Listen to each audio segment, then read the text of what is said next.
Qualification వచ్చి ఏదైనా degree, package వచ్చి 11 లక్షలండి. ఎస్, నేను చెప్తోంది నిజమే. చిన్న నోటిఫికేషన్లు ఉన్నా అంటే కాస్త తక్కువ ఉద్యోగాలు ఉన్నా కానీ చెప్పండి, మేము సీరియస్గా తీసుకుంటాం, అప్లై చేస్తాం, ట్రై చేస్తాం అనే వాళ్ళ కోసమే ఇది. 200 దాకా పోస్టులు ఉన్నాయి. ఎన్టీపీసీ అండి, నేషనల్ థర్మల్ పవర్ కార్పొరేషన్, మీకు తెలిసిందే. ఇక్కడ ఎన్టీపీసీ గ్రీన్ కూడా ఉందండి. అంటే గ్రీన్ ఎనర్జీని వీళ్ళు ప్రమోట్ చేస్తారంటే ఎస్టాబ్లిష్ చేస్తారు అన్నట్టు దేశంలో రకరకాల చోట్ల వీళ్ళకి ప్లాంట్స్ ఉన్నాయండి. ఎక్కడైనా ఇవ్వచ్చు. సో 11 లక్షల ప్యాకేజ్ కాబట్టి ఎక్కడికైనా వెళ్ళొచ్చు. విషయానికి వచ్చేస్తాను. డిగ్రీలో civil, electrical, mechanical, IT, material science వీళ్ళందరికీ అవకాశం ఉందండి. అంటే జనరల్ ఇంజనీరింగ్ ఏ కాలేజ్ నుంచి చదివినా పర్వాలేదు.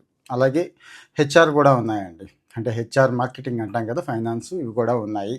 సో అంటే అక్కడ హెచ్ఆర్కి వాళ్ళేమో ఎంబీఏ వగైరా చేస్తుంటే సరిపోతుంది, వీళ్ళేమో ఇంజనీరింగ్. టైం అయితే బాగానే ఉంది, ఇబ్బంది లేదు.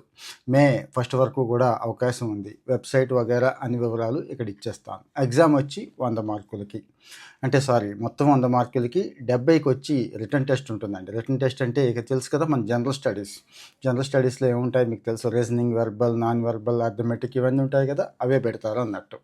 ఇంటర్వ్యూకి 20 మార్క్స్ ఇచ్చారండి. విచిత్రంగా ఒక ఎక్స్పీరియన్స్కి 10 మార్క్స్ అనేది కేటాయించారు. అంటే మనకున్న ఎక్స్పీరియన్స్ బాగా ఉంటే 10కి 10 వేసేస్తారు అన్నట్టు. ముందైతే సిబిటీ ఉంటుంది. ఆ సిబిటీలో క్వాలిఫై అయితేనే మెరిట్ బేస్ చేసుకొని ఇంటర్వ్యూకి పిలుస్తారు అన్నట్టు.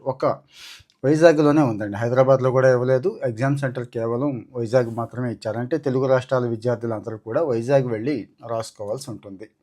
మంచి ఆర్గనైజేషన్ కాబట్టి ఆలోచించాల్సిన అవసరం లేదు. మంచి పే ఉంటుంది. నిరంతరం పెరిగే అవకాశమే కానీ తగ్గే అవకాశం ఉండదు. అందులో గవర్నమెంట్ ఆఫ్ ఇండియా ఎంటర్ప్రైజ్ కాబట్టి చాలా బాగుంటుంది. ఇక వయసు వచ్చి 30 ఏళ్ళు దాటకూడదు అంటున్నారు. జనరల్గా ఎస్సీ ఎస్టీలకి 5 సంవత్సరాల సడలింపు ఉంటుంది కదండి, అది ఉంది. బీసీకి 3 సంవత్సరాలు ఉంది. ఇక వికలాంగులు, సైనికోద్యోగులకు వాళ్ళకి 10-15 ఏళ్ళ దాకా ఉంది. వాళ్ళు తక్కువ ఉంటారు అనుకోండి, ఓకే. ఇదే కాదండి, ఫీజు వచ్చి అప్లికేషన్ ఫీజు అండి 500 పెట్టారు. ఎస్సీలు, ఎస్టీలు, సైనికోద్యోగులు, మహిళలు వీళ్ళెవరికైతే 0 ఫీజు, రూపాయి కూడా కట్టక్కర్లేదు. సో వెబ్సైట్ వివరాలన్నీ ఇక్కడ ఇస్తున్నాను. ఇంకాస్త డీటెయిల్స్ కావాలంటే వెబ్సైట్లోకి వెళ్ళండి, అక్కడ పూర్తి డీటెయిల్స్ ఉన్నాయి.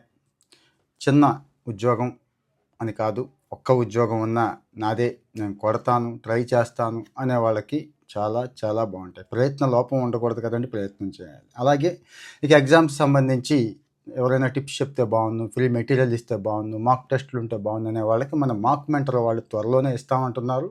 కాస్త రిజిస్టర్ అయ్యి ఉండండి. మీరు